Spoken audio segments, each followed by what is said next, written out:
अस्सलाम वालेकुम एवरीवन। बच्चों, एक टॉपिक है छोटा सा जिसको हम कह रहे हैं हेपेटिक स्टीटोसिस या फिर फैटी लिवर। फैटी लिवर जो है ना फातिमा जुना में तो प्रॉफ में आया हुआ है क्वेश्चन है, हमें प्रॉफ में आया था ये, और एक्सट्रीमली इंपॉर्टेंट क्वेश्चन है जो आपकी इस बुक में नहीं दिया हुआ। ये आप सत्या से कर सकते हैं, किसी और बुक से कर सकते हैं, जहाँ से आपका दिल करे कर सकते हैं। ठीक है, मैं यहाँ पे कुछ पॉइंट्स मैंने अपनी बुक पे ही नोट किए थे। ये कि फैटी लिवर का दूसरा नाम क्या होता है, हेपेटिक स्टीटोसिस कहते हैं। इसमें नॉर्मली क्या होता है, लिवर के अंदर जस्ट 5% लिपिड होता है, ठीक है, पूरी बॉडी का। उस 5% का भी 20% आगे जो होता है ना वो टैग होता है, ठीक है। I am sorry, excuse me.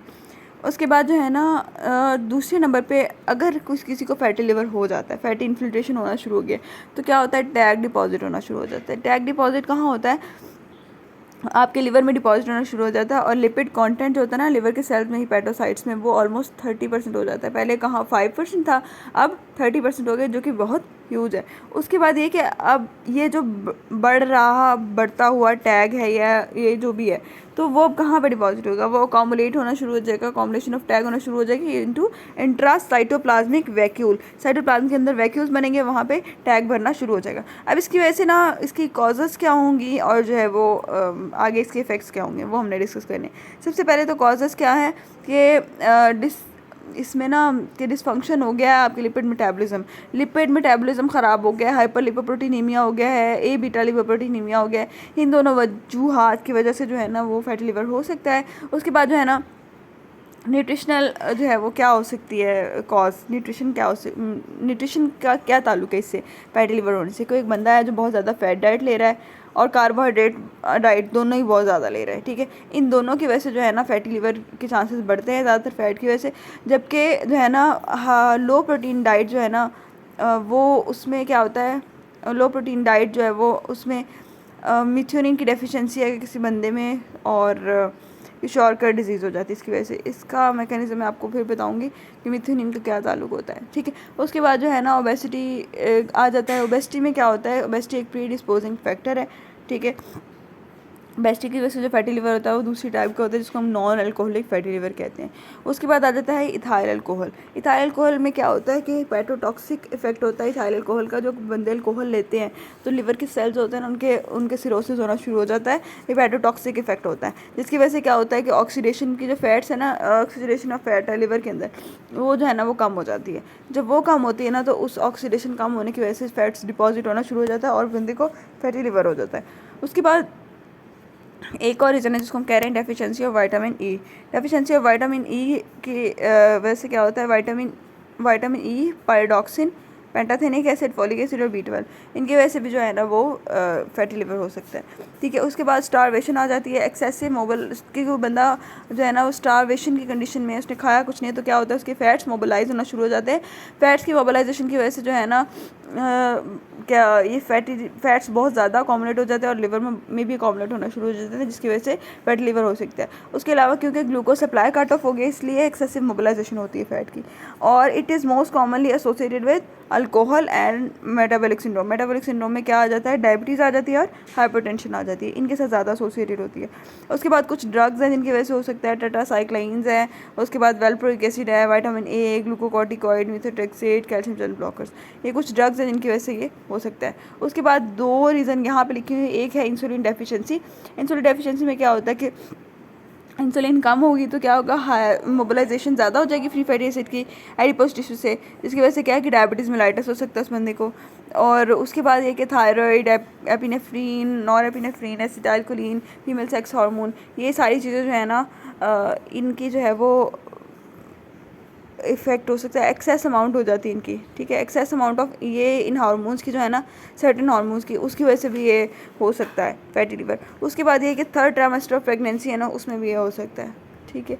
और जो है ना इस सेक्स हार्मोन प्रोडक्शन ज़्यादा हो जाती है थर्ड ट्राइमेस्टर ऑफ प्रेगनेंसी में, इसलिए उसमें भी ज़्यादा हो जाती है, ठीक है। उसके बाद ना एक और चीज़ आ जाती है, हमने पढ़ ली है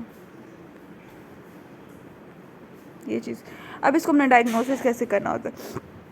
डायग्नोज करने के लिए ना आपको लिवर एंजाइम्स चेक करवाने पड़ते हैं। लिवर एंजाइम्स कौन कौन से हैं आपके, उसमें जो है वो क्या कहते हैं,